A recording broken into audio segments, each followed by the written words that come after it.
Lo tienen que tener bien claro. No es la primera vez que viene el director de Derechos Humanos de la Municipalidad de General Rodríguez, el señor Camilo Sueiro. ¿Es así, señor? Subdirector. Buenos días, ¿cómo está usted? ¿Cómo están? Bien, che, no es la primera vez que viene, creo que ya tendré que tener en cuenta... Lo de la factura, me estoy cuidando, por eso... Sí, usted se puede cuidar todo lo que quiera, pero aquel es joven... Yo por cuidarlo a ustedes. Aquel es joven y necesita manjar, después... El papá me dice que no lo cuido. Entonces, yo pagar todos los días las facturas, no, más vale que la paguen los invitados. Tal cual. ¿Cómo le va, señor Camilo? Bien, por suerte muy bien. ¿Todo tranquilo? Bien, por ahora. Agendas complejas has tenido últimamente, Y siempre marzo es un mes movido para los esquemas de derechos humanos. La verdad que sí, tuvimos la suerte de un montón de actividades que a veces la hemos generado nosotros y otras veces la ha generado en la propia población, que eso a veces es lo más importante, que no sea solo el Estado quien motorice estas conmemoraciones sobre el 24 de marzo especialmente, sino que nada, invitaciones desde escuelas, docentes que te invitan a dar alguna charla en algún lado, la verdad que nada, de sociedades de fomento que te enterás que hacían alguna actividad cultural en ese sentido, la verdad que es muy variada y muy completa la gente. ¿Qué opinás sobre las polémicas que se desarrollan sobre el 24 de marzo, donde dice que el kirchnerismo o el peronismo se han adueñado del 24 de marzo, cuando el 24 de marzo es una fecha de todos? Sí, yo ahí creo que hay que hacer una historicidad, en términos de los derechos humanos. Obviamente que los derechos humanos pertenecen a los colectivos que los reivindican, porque sostener que los derechos humanos son de todos, pero solo para criticarlos, es una complejidad. Entonces, sí me parece que hay que historizarlo. Uno no podría pensar en los derechos humanos hoy si uno no hiciera una valoración positiva de todo lo que fue el proceso inicial de juzgamiento a las juntas militares. Por ejemplo, iniciado por el doctor Raúl Alfonsín, un discurso muy épico, y lo que generaba el fiscal Estracera, con esa famosa frase del nunca más, que él termina en su alegato final imponiendo a toda la sociedad, y la verdad que fue súper acertado.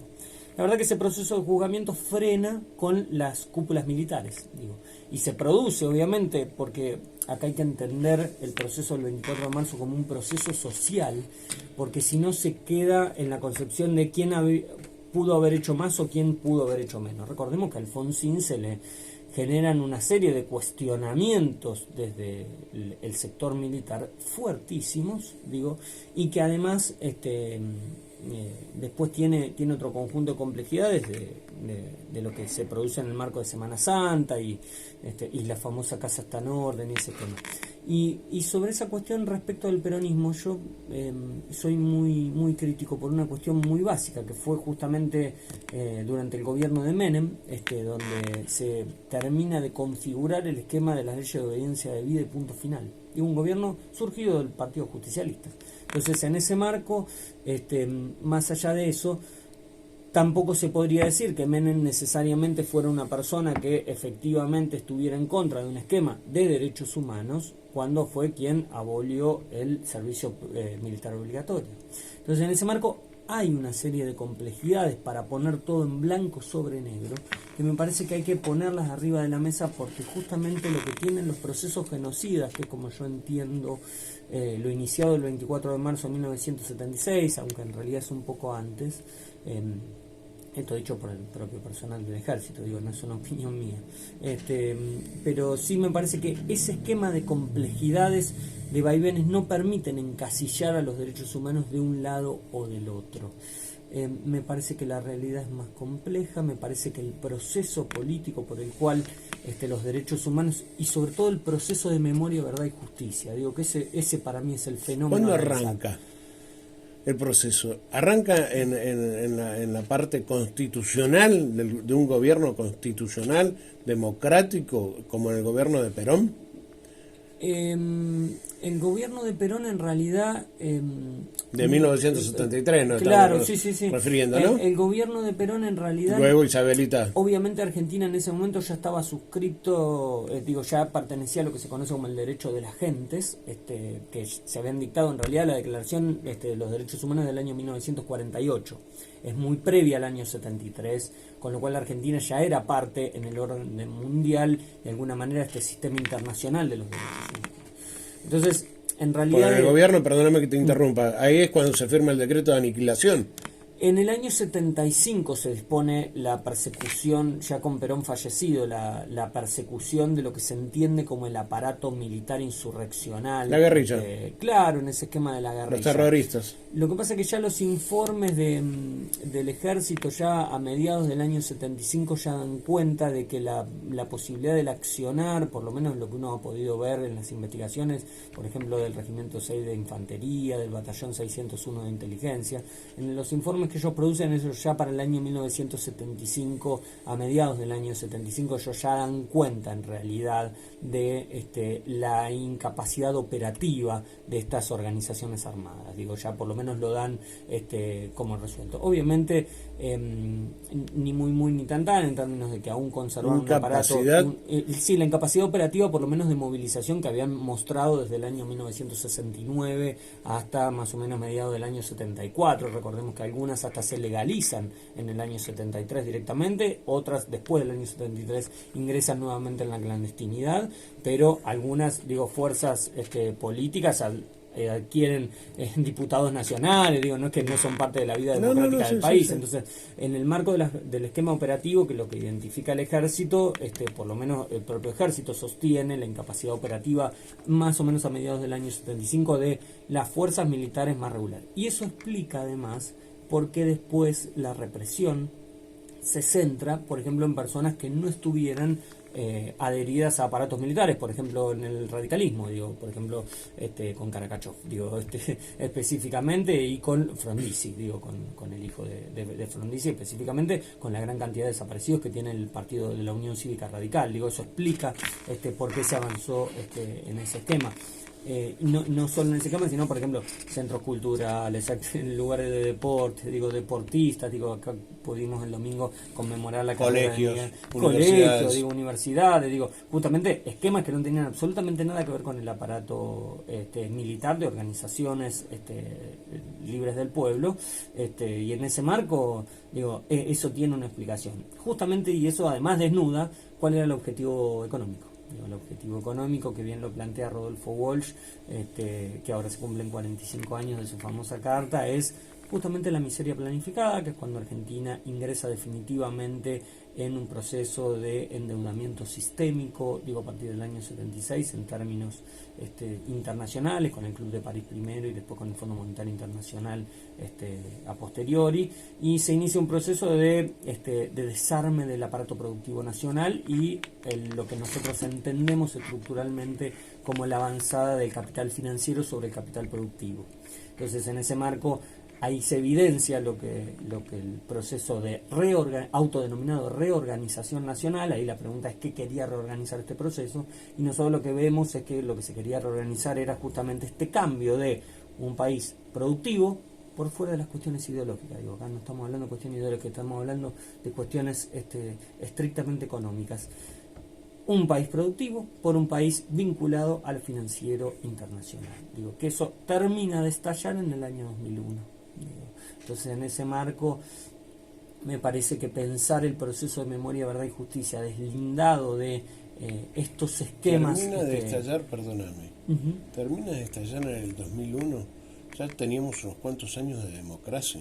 Sí, pero que no tiene que ver con los procesos necesariamente democráticos. Las democracias formales, por ejemplo, lo que se ha demostrado en el mundo es que no necesariamente esas democracias formales pueden sostener económicamente a toda su población, que es lo que sucede actualmente en diversos países, desde el África a nosotros, Estados Unidos mismo. Estados Unidos está en un esquema de inflación hoy de casi el 3,4%, es una cuestión histórica, en Estados Unidos, una locura, y en ese marco las democracias, formales, europeas, como nosotros las conocemos, más allá que nosotros tenemos un mix, justamente lo que generan es que estos procesos políticos por fuera del sistema democrático formal siguen en los procesos de memoria, verdad y justicia con muchísimas cuestiones sin resolver. ¿Por qué mencionaba yo hace un rato la importancia de que el presidente Carlos Saúl Menem hubiera quitado el servicio militar obligatorio? Porque quienes estaban formando esas camadas de soldados eran personas que no habían sido juzgados por un genocidio cometido en su propio país. Entonces, ahí hay que poner una alerta en términos de cómo se piensa los esquemas formales de democracia. Y uno podría decir, bueno, ¿por qué Alfonsín no lo hizo? Se avanzó en un juzgamiento impresionante contra las juntas militares. Bueno, pero es que no solo era necesario juzgar a las juntas militares, sino que además había que hacer un juzgamiento sobre personas que habían actuado en la clandestinidad. Acá te estoy escuchando a vos y estoy escuchando las palabras de los concejales durante la sesión especial del 24 de marzo. Y hay una contradicción muy grande. Vos hablás de verdad, memoria y justicia, creo que en ese orden, ¿no? Y mencionaste varios factores, desde el que arranca con Raúl Alfonsín en el enjuiciamiento a las juntas militares, el indulto de Menem, la problemática de quitar el servicio militar y lo que se contempló.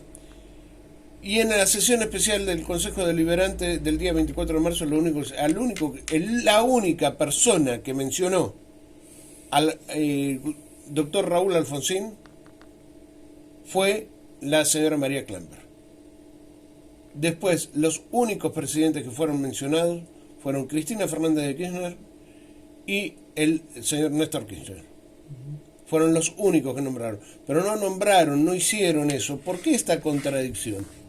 No, yo no lo veo como una contradicción. No recuerdo específicamente cómo se fue dando el debate, porque si no a veces uno se queda con cosas sueltas de distintos concejales y sería injusto porque tal vez algún concejal en el marco de su discurso se puede haber no solo olvidado, sino haber pensado su discurso de otra forma, porque yo tranquilamente podría decir, bueno, la verdad es que en el marco de la excepcionalidad argentina, que fue en el juzgamiento Argentina ha sido un pilar en materia de derechos humanos porque su propia población civil ha juzgado a su población militar. Eso es súper destacable.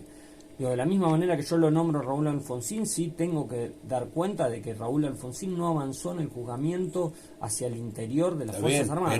Pero arrancaba después de una dictadura, de un gobierno dictatorial que tenía su peso todavía, tal cual, y sin embargo se plantó y tuvo que bancarse la Semana Santa, como vos lo dijiste, y después la casa está en orden y todo eso, que fueron... Por eso me parece que ha sido súper interesante, ese debate súper interesante, no solo porque lo ha rescatado la propia Cristina Fernández de Kirchner, sino porque me parece que no se trata de desmerecer a nadie en la lucha de los derechos humanos, y me parece que está bien. Ahora, lo que sí hay que ser concreto y objetivo es que porque el proyecto que generó muchísimo debate yo lo presenté, porque justamente es un proyecto de resolución, lo presenté yo. Este es un proyecto de resolución. ¿El de Suárez Mason? Exactamente, que no es Suárez Mason necesariamente el imputado, pero sí se mencionó que ese proyecto lo presenté yo, con los vistos y considerando los escribí yo. Que obviamente no salieron votados porque la oposición tiene mayoría en el Consejo Deliberante. ¿Por qué crees que se los rechazó? Porque yo fui muy crítico del gobierno de Mauricio Macri en materia de derechos humanos. ¿Y por qué se lo involucra a Mauricio Macri? Se lo compara a Mauricio Macri con el genocidio que pudo haber cometido, que cometió sí. la dictadura militar. No hay problema, no hay un comparamiento en el genocidio. Yo lo que hablo es del proceso de juzgamiento. Yo no digo Mauricio Macri es un genocidio, yo lo que hablo es del proceso de juzgamiento. Sin ningún problema está el proyecto a disposición, es público, en ese marco. Lo que sí nosotros decimos es, bueno, había un proceso de juzgamiento que se había iniciado en el año 2003. Ese proceso de juzgamiento venía muy bien, con un conjunto de recursos, con el Estado participando de las querellas, con un conjunto de genocidas condenados cumpliendo prisión efectiva, después de haberse defendido en procesos democráticos, por jueces puestos por la democracia, y en el año 2016, en realidad en inicios del año 2016, se empieza a desfinanciar sistemáticamente, eso es objetivo, eso no se puede negar, todos los espacios de No, yo no niego nada, recuperación perdóname, de- no estoy... no, pero por eso lo planteo, digo que por eso yo no tengo ningún problema en defender el proyecto que presenté, porque uno se ha puesto a estudiar por presentar eso. Entonces, en ese marco, todos los procesos de memoria, verdad y justicia se frenaron en el año 2016 por desinversión, por reivindicaciones de políticas negacionistas, por de financiamiento de todos y cada una de las querellas del Estado en la persecución de estos crímenes, y por el abandono sistemático de los familiares. Digo, por ejemplo, en cada una de las pensiones. Digo, eso fue objetivo, nosotros lo marcamos y lo planteamos. Recién se empieza a recuperar. ¿Pero por qué es central? Digo, ¿por qué es central esto? Por una cuestión biológica. Por eso yo soy muchísimo más crítico del gobierno de Mauricio Macri en materia de derechos humanos que el que puedo ser de Alfonsín, porque claramente Alfonsín avanzó en un proceso de juzgamiento. Nadie hoy podría decir que Alfonsín no avanzó en un proceso de juzgamiento. En todo caso podremos discutir hasta dónde le permitió la realidad argentina llegar, hasta dónde le permitió la realidad argentina llegar, hasta dónde él tenía intenciones de avanzar en el marco de su proceso político, del proceso político que él advirtiera, de la misma manera que le pasó a Néstor Kirchner, porque si no yo debería ser crítico en términos de, bueno, la verdad que el kirchnerismo no avanzó en el juzgamiento de la complicidad civil. Y la verdad que eso sería súper tendencioso y sería contrario a la realidad, porque uno tendría que entender qué esquemas de procesos se pueden ir avanzando en términos políticos. Entonces sería como hacerle esa misma crítica a Néstor Kirchner que a Alfonsín, sería totalmente ahistórico y apolítico. Ahora bien, pero hay cuestiones de números, de inversiones, de presupuestos y de orientaciones que son innegables. Entonces, Luis, en ese marco, los concejales de la oposición no sé muy bien qué salieron a defender o qué crítica hicieron. Lo que es claro es que si no se entienden los procesos de memoria, verdad y justicia como procesos sociales, se van a quedar discutiendo los blanco y negro y le van a errar al chicotazo. Ante esa, pues, perdón, sí, ante esa impunidad, ante esa queja de un sector político como podemos decir radicalismo, el PRO o algún otro sector que no sea el oficialismo, yo tuve una charla, una conversa con algunos concejales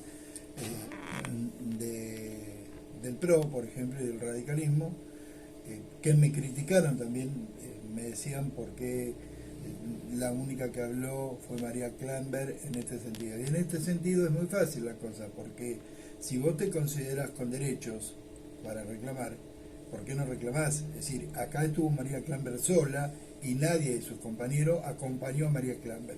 Lo que hace del otro lado el oficialismo es reclamar un derecho que bien podía haber reclamado también la otra parte, porque también se perdieron compañeros del radicalismo, de distintas ideologías, no solamente de la peronista. Pero acá hay un claro hecho. El oficialismo actuó por cuenta propia y no veo por qué del otro lado no tenían que actuar, porque si vos reclamás, vos te tomaste algo que era mío, ¿por qué nos dijiste esto también? Luis, pero estamos hablando de verdad, memoria y justicia para todos. Para todos. Eso pero es lo si que es para todo, y yo tengo mi derecho, Raúl, como podemos tener una réplica nosotros, si yo tengo el derecho de replicar, y me tomo la palabra para replicar, del lado del sector, no del oficialismo, del otro lado, nadie ayudó a María Klamber, nadie habló y nadie pidió estar en ese lugar también. Y si tiene derecho, bueno, tiene que reclamar. Cuando nosotros presentamos, yo recuerdo cuando yo presenté mi primer proyecto de ordenanza, que fue justamente la creación de la Comisión de Memoria, Verdad y Justicia en el marco del Consejo Liberante, nosotros fuimos, lo incluimos a Raúl Alfonsín en el proceso de los vistos y considerando. Y en ese momento la oposición era minoría. Nosotros lo incluimos igual, digo, cuando en realidad podríamos no haberlo incluido y habernos aprovechado de esa mayoría nuestra. Me parece perfecto. A esto me refiero, digo, podríamos habernos aprovechado de nuestra mayoría política para haber sido totalmente críticos de ese proyecto, de ese proceso de Raúl Alfonsín. Son jugadas políticas. Y no lo hicimos. Son jugadas políticas. En ese marco, nosotros, en el marco del juicio, que era porque acá lo que nos trae, porque si no nos desviamos de la discusión, Rodríguez, por primera vez en su historia, los crímenes de lesa humanidad cometidos en nuestro distrito están siendo investigados y juzgados en un juicio. Perfecto. Lo que había que discutir era eso. ¿Qué nos salió en qué se termina transformando esta discusión? En si ¿fuimos más complacientes o menos complacientes con la Unión Cívica Radical? No, Digo, no, o con me el parece esquema que, del me PRO. parece, Y la verdad yo que no acá lo veo así, perdóname Camilo, no lo veo así.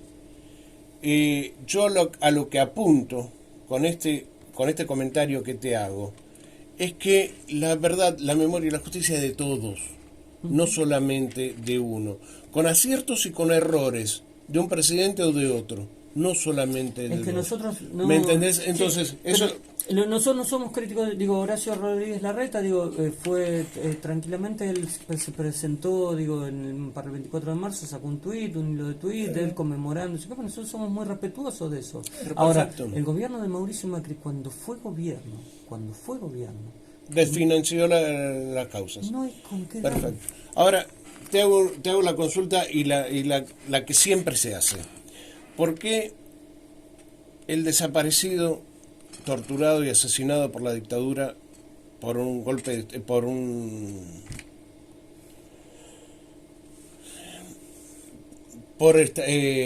algo estatal, perdón, ¿cómo se dice? Por un golpe de Estado. No. Un terrorismo de Estado. Terrorismo de Estado, ahí está, terrorismo de Estado. Tiene más derechos que los soldados formoseños muertos por la guerrilla. No lo leo en términos de derecho. No entiendo a qué te referís en términos de derecho. Porque los familiares de los desaparecidos pueden tener, por ejemplo, una subvención, una ayuda económica. Los soldados formoseños muertos por la guerrilla, que fueron 18 si no me equivoco, no pueden acceder, los familiares no pueden acceder a una ayuda así. Si han tenido las pensiones comunes de lo que como se produce con el personal policial, por eso no entiendo en términos de derecho a qué te referís. En que un familiar de un desaparecido hoy puede recibir una indemnización. ¿No es cierto? Sí, porque justamente lo que sucede ahí es que ¿quién cometió el delito? El Estado. Exacto. Entonces la reparación solo podría ser por parte del Estado. Y ahora, ¿por qué no pueden recibir los familiares de los soldados formoseños? ¿Por qué no pueden recibir una indemnización? Porque ¿quién en todo caso produjo las muertes de esas personas? Los guerrilleros. ¿Serían el Estado? No. ¿Por qué? No, pero ¿por qué el Estado no hace que esos mismos guerrilleros, No entiendo. Claro. que los guerrilleros paguen, sean juzgados los ¿Qué guerrilleros? serían? Los que mataron a los formoseños. Porque es con nombre y apellido, por eso nosotros hablamos de juzgamiento, ¿eh? Yo a los genocidas condenados los tengo con nombre y apellido. Sí, correcto. Bueno, ustedes cuando hablan de guerrilleros... Yo es una consulta que cuando estoy haciendo. usted habla de guerrilleros, ¿a qué guerrilleros se refiere? A los montoneros. No, con nombre y apellido, porque yo si no tendría que involucrar a todo el ejército.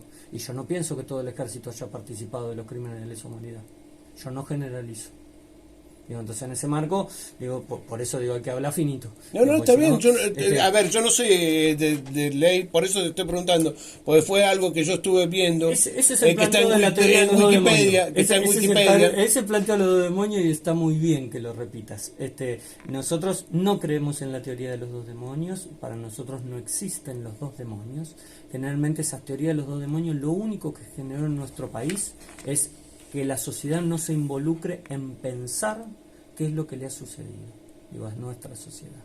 Y justamente lo que queda es, bueno, como se pelearon dos demonios, nosotros nos corremos para atrás. Y nosotros entendemos que los procesos de la sociedad, para que nuestras sociedades vivan libres y mejor, son con toda la sociedad involucrada, no con la sociedad expectante de una teoría que no solo ya no conmueve a nadie, sino que me parece que es una teoría que es necesariamente falsa, y falsa en los datos, porque el 24 de marzo de 1976 ya la capacidad operativa de las organizaciones político-militares no era tal, lo dijo el propio ejército. Entonces, en ese marco, la cacería que se presenta a posteriori de eso Ya no era militares, no era paramilitares. es entendiendo que hay 700 centros clandestinos de detención no se puede hablar de teoría de los dos demonios. Esto sería como plantearle que el nazismo pudiera plantear que había dos demonios, porque los esquemas de resistencia de los judíos organizados en los guetos planteaban una confrontación entre ejércitos regulares. Entonces, en ese marco, no tiene parangón. En ese marco, esa comparación en términos de derechos, cuando lo que se suprime justamente es el esquema de derecho-defensa. No hay un esquema de disputa, lo que hay es la imposibilidad de refugiarse en términos del Estado. Y hasta lo agrando, digo, no había ni posibilidad de escaparse en otro país. Correcto. Porque justamente se daba toda esta situación en Más o términos menos como para latinoamericanos. entenderlo bien, para entenderlo así. Es decir, la reparación histórica sobre los derechos humanos y los desaparecidos. Acá se trata de que hay dos partes. Una es el Estado y la otra es la guerrilla, podemos llamarlo así. Es que no necesariamente, porque si no, lo que pasa es que si no... para aclararlo nada más, ¿cómo lo podemos llamar a la otra parte que no es el Estado? ¿Por qué entonces los esquemas, acá lo que hay que preguntarse es si el Estado podía hacer otra cosa? Sí, Bueno, el Estado podía hacer otra cosa. 1 millón de detenerlo, juzgarlo, condenarlo o absolverlo. ¿Cómo se hizo? Entonces en ese marco otros países no avanzaron. Por ejemplo, lo que pasa es que esto, si no se lo piensa en términos de fenómeno, pero yo me iba refiriendo más que nada a los soldados que lamentablemente también tuvieron participación en esto, pero en este caso los soldados que fueron muertos por la guerrilla eran parte del Estado. El Estado no puede reparar al Estado, el Estado repara a la otra parte. Camilo, ya más o menos esto lo tenemos, hemos dialogado, creo que hay un panorama bastante claro, ha quedado bastante claro. Te quiero llevar a una situación que pasó acá en General Rodríguez hace muy poco, y quiero saber tu participación, porque creo que ahí también están involucrados los derechos humanos, que es el motín en la comisaría primera de General Rodríguez. ¿Vos sabés por qué se llegó a ese motín? En realidad había un reclamo que ya había empezado un tiempo antes por parte de quienes están cumpliendo, están prisionizados en la comisaría primera respecto de las visitas. Cuando se generó un protocolo de la provincia de Buenos Aires en el marco de COVID. De COVID tenían los celulares. Exacto, había algunos sectores, algunas personas que podían acceder al esquema de celulares y otros que venían visitas. Cuando se modifican esos protocolos, porque ya se vuelve el esquema de normalidad, de alguna especie de normalidad, se empiezan a modificar lentamente. A retirar los celulares esencialmente. Y muchos muchachos, obviamente pues son todos varones en la comisaría primera de General Rodríguez, muchos muchachos plantearon efectivamente que muchos no estaban recibiendo esquemas de visitas individuales y ya llevaban mucho tiempo sin recibir esquemas de visitas individuales, entonces pedían mantener por lo menos en horarios reducidos los esquemas de la utilización de celulares solo a los fines de comunicarse con las familias. Entonces a partir de ahí se generó obviamente esquemas de conflictividad. ¿Y el hacinamiento no se hablaba también? Del hacinamiento sí, lo que pasa que ya se venían gestionando los de cupos. Los problemas de cloacales no se hablaban, sí, que tuvieron que pagar los mismos presos para repararlo. Sí, eso ellos fue parte de las demandas que ellos trajeron y la verdad ¿Es cierto que tuvieron que pagar ellos? Porque lo dicen en un video que tenían que pagar ellos para poder solucionar por parte el tema. de la demanda que ellos plantearon, y nosotros obviamente acompañamos esa demanda con el esquema provincial y nacional justamente para poder resolver esa situación, y que si esa situación se había producido obviamente pusimos a disposición todos los esquemas de poder realizar las denuncias correspondientes, sobre todo en materia de violencia institucional, si ellos entendieran que había alguna situación ahí. A mí por suerte, la verdad, por suerte son esas casualidades, era una fecha muy cercana al 24 de marzo, yo estaba en una reunión, fue un viernes a la tarde, yo estaba en una reunión en la Secretaría de Derechos Humanos de la Nación, con distintas áreas, porque estábamos organizando algunas actividades del 24 en conjunto. También estaba gente de la provincia de Buenos Aires, con lo cual ni bien tomamos conocimiento, nosotros empezamos a gestionar rápidamente lo que es lo más difícil, que es conseguir cupo para estas personas en otras unidades penitenciarias, justamente para bajar la cantidad de personas detenidas en una Sí, pero hoy ya está asignado otra vez. Ese es un esquema de política criminal que nosotros venimos discutiendo, porque la verdad que en ese sentido nosotros no disponemos como Ejecutivo Municipal quién va detenido y quién no, eso lo dispone el Poder Judicial. Sí, obviamente pero en la parte de derechos humanos me refiero, ¿no? Sí, nosotros ahí venimos trabajando fuertemente primero en, básico es el hacinamiento. Ahí nosotros tenemos una complejidad que es que no disponemos cuánta gente entra y cuánta gente sale.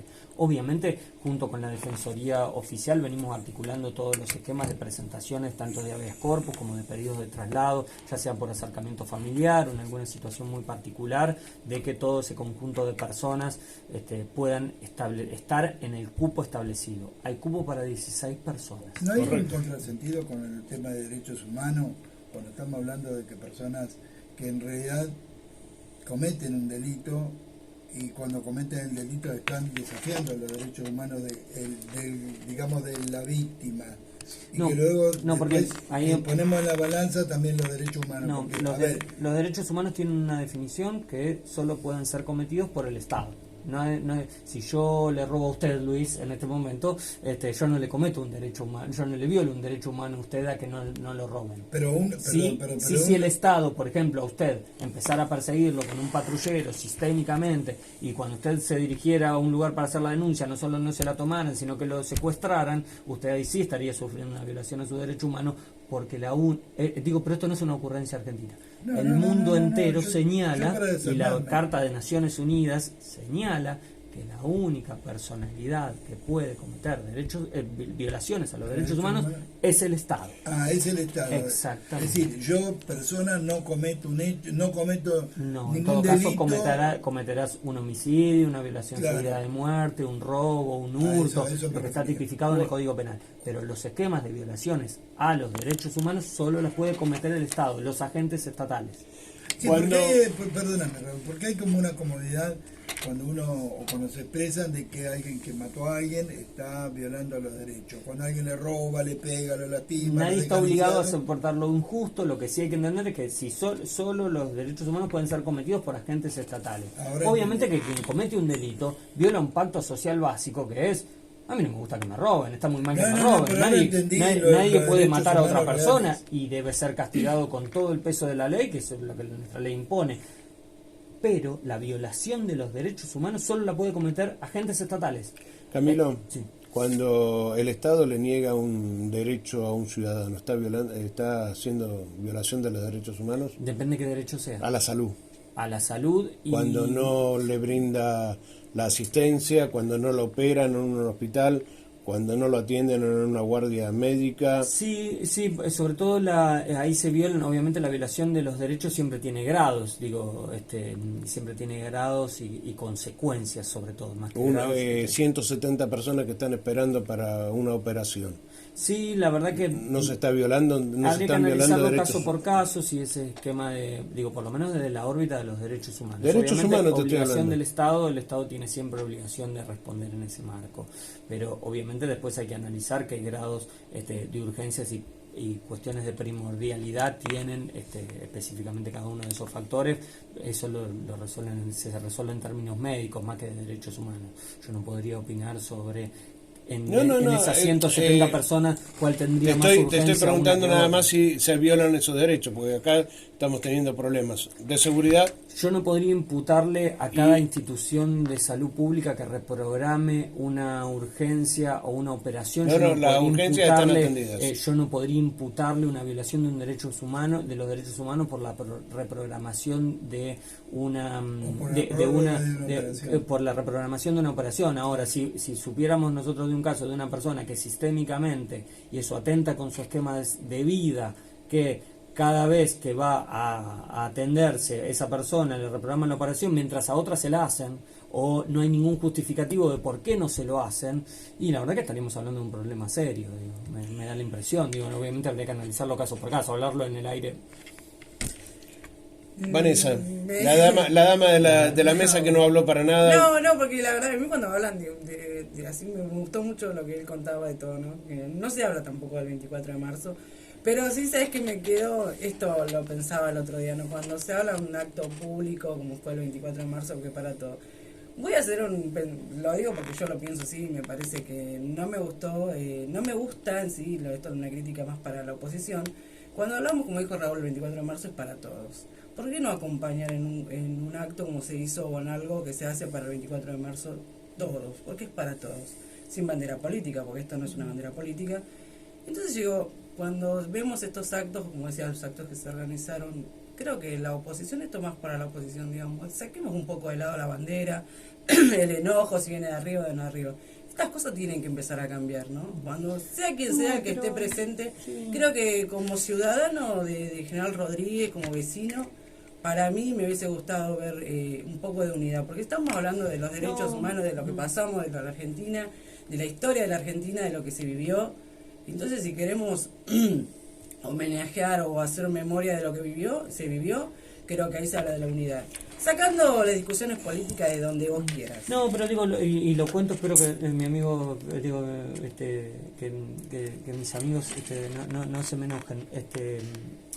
Sí es cierto, digo, ahí tenés razón que a veces hay espacios políticos que son más visibles que otros en términos de reivindicación de derechos humanos, pero por ejemplo con el secretario del Consejo Liberante yo he venido hablando, pues estamos organizando actividades, digo, me he invitado a participar en una charla, que es, digo, la Unión Cívica Radical. Francisco Pin, te estás refiriendo a Francisco Pin, Colorado Pin. Me he invitado a participar de una actividad con ellos, en el marco del CENS, me invitó él, digo, bueno, en la Juventud Radical también creo que hizo su propia actividad, digo, después, obviamente, tenemos posicionamientos ideológicos distintos, digo, yo soy un afiliado del Partido Justicialista, tengo mis concepciones ideológicas, Camilo. Ahora, en algunas comparto más con ellos, pero lo que quiero transmitir es esto en términos de algunos somos más visibles que otros por el lugar que nos toca ocupar o por la tradición hasta histórica, pero eso no quita que se estén haciendo otras cosas.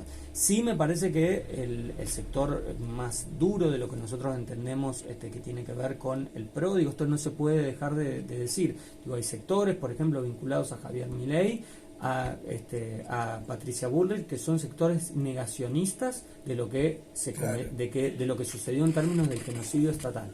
Nosotros con esos sectores negacionistas nos es muy difícil la convivencia y compartir determinadas opiniones porque no tenemos una valorización común. Yo, por ejemplo, con Francisco Pin podemos compartir ideológicamente las atrocidades y hasta el proceso de juzgamiento que se ha llevado adelante desde todos los gobiernos. Podemos estar más de acuerdo o menos de acuerdo en cómo se avanzó, pero claramente Francisco Pin, como uno de los referentes del radicalismo local, no es un negacionista de los crímenes de lesa humanidad que se cometieron en nuestro distrito, y al contrario hemos charlado sobre la reconstrucción que nosotros hemos hecho. Ahora, hay sectores hay sectores que son abiertamente negacionistas, con los cuales con esos sectores nosotros no solo tenemos complejidades en términos de diálogo, sino que ojalá prontamente podamos discutir cara a cara con ellos